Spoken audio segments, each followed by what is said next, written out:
Pakistan's largest province, Baluchistan, may not mean much to many people, but among the experts, it's known as a sectarian terrorism hotbed, and some U.S. lawmakers are even calling for its independence. RT's Gaina Chichikan explains the region and its importance. Baluchistan. You may have never heard of it, or maybe caught a glimpse of it in a Hollywood blockbuster, but the place is a hot destination for intelligence services from around the globe. Looking at its location, it's part of Pakistan, bordering Afghanistan and Iran. You may think, well, no surprise, dangerous place. But apart from being a dangerous place, Baluchistan is of big geopolitical importance, where major world powers have interests.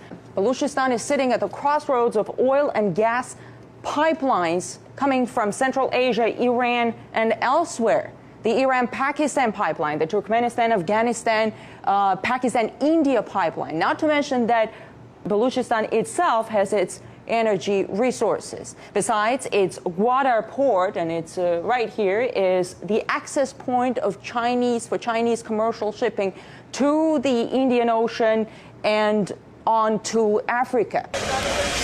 But all the violence and instability there doesn't make it an easy place for business.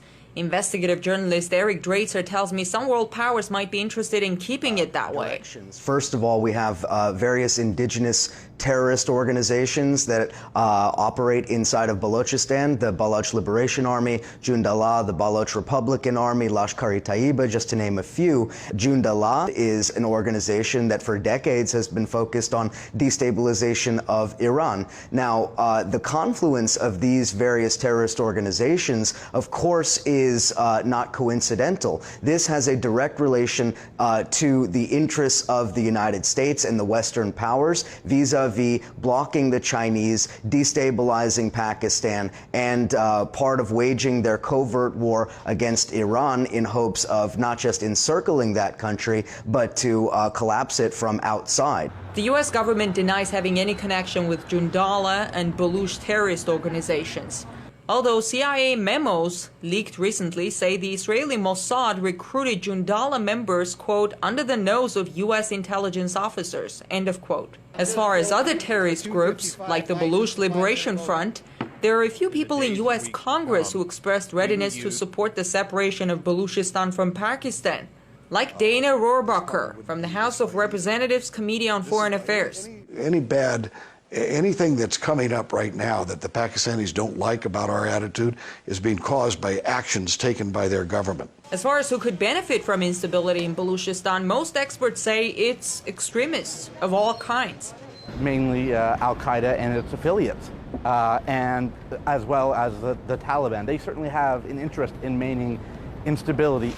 But some also see Baluchistan as a key square on the geopolitical chessboard.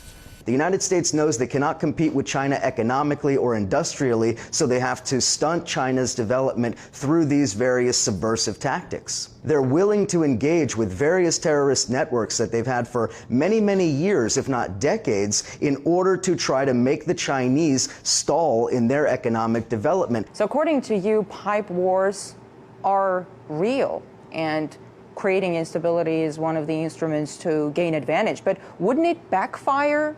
The terror, violence, instability?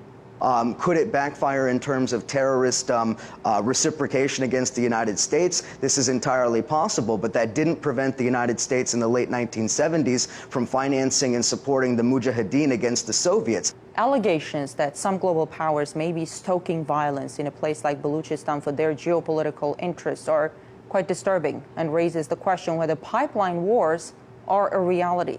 In Washington, I'm Ganesh Chekyan.